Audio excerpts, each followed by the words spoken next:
ആലപ്പുഴ ഹരിപ്പാട് താലൂക്ക് ആശുപത്രി സൂപ്രണ്ടിനെതിരായ കൈക്കൂലി ആരോപണത്തിൽ അന്വേഷണം തുടങ്ങി.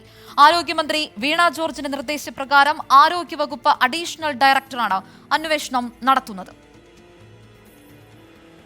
കൈക്കൂലി നൽകാത്തതിനെ തുടർന്ന് തൃക്കുന്നപ്പുഴ സ്വദേശി അനിമോന് ചികിത്സ നിഷേധിച്ചെന്നാണ് പരാതി.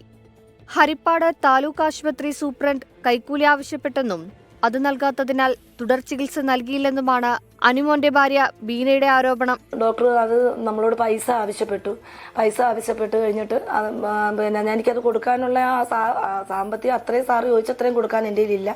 എങ്കിലും എന്നെ കൊണ്ടാവുന്ന പോലെ ഞാൻ ചെയ്തിട്ടുണ്ട്. പക്ഷേ എന്നിട്ടും എനിക്ക് ചികിത്സ നിഷേധിക്കുക ചെയ്തത്. ഡോക്ടർ നോക്കാൻ സൗകര്യപ്പെടത്തില്ല എന്ന് മുഖത്ത് നോക്കി ഡോക്ടർ പറഞ്ഞു. അങ്ങനെ ചികിത്സ നിഷേധിച്ച ഒരവസ്ഥയിലാണ് ഞങ്ങൾ അവിടുന്ന് പോരേണ്ടി വരുന്നത്. പണം നൽകാത്ത വിരോധത്തിൽ കാലും മരവിപ്പിക്കാതെയാണ് ശസ്ത്രക്രിയ നടത്തിയതെന്ന് അനിമോൻ. നീ മിണ്ടാവിടെ കിടക്കട, വലിയ ഡയലോഗ് ഒന്നും കാശുണ്ടാന്ന് പറഞ്ഞു. മരവിപ്പിക്കാന്ന് പറഞ്ഞിട്ട് പുള്ളി കാലിങ്ങനെ പൊക്കി ഇങ്ങനെ നിർത്തിയിട്ട് സർജിക്കൽ ബ്ലേഡ് കൊണ്ട് ഇങ്ങനെ ചിരട്ടയ്ക്കകത്തുനിന്ന് തേങ്ങ തിരുമി എടുക്കുന്ന പോലെ പച്ചയ്ക്ക് മരവിപ്പിക്കാതെ പോലും അത്രയും മാംസം കട്ട് ചെയ്ത് കളഞ്ഞ ഞാൻ കണ്ടു. ഞാൻ അവിടെ കിടന്ന് അലറിയുന്നു. 4-5 നേഴ്സുമാർ എൻ്റെ കാലെ ബലമായിട്ട് പിടിച്ചേക്കുക. ആരോഗ്യവകുപ്പ് മന്ത്രിക്ക് നൽകിയ പരാതിയുടെ അടിസ്ഥാനത്തിലാണ് ആരോഗ്യവകുപ്പ് അഡീഷണൽ ഡയറക്ടർ അന്വേഷണം ആരംഭിച്ചത്. അന്വേഷണ സംഘം ആശുപത്രിയിലെത്തി സൂപ്രണ്ടിന്റെയും മൊഴി രേഖപ്പെടുത്തും. 24 ആലപ്പുഴ.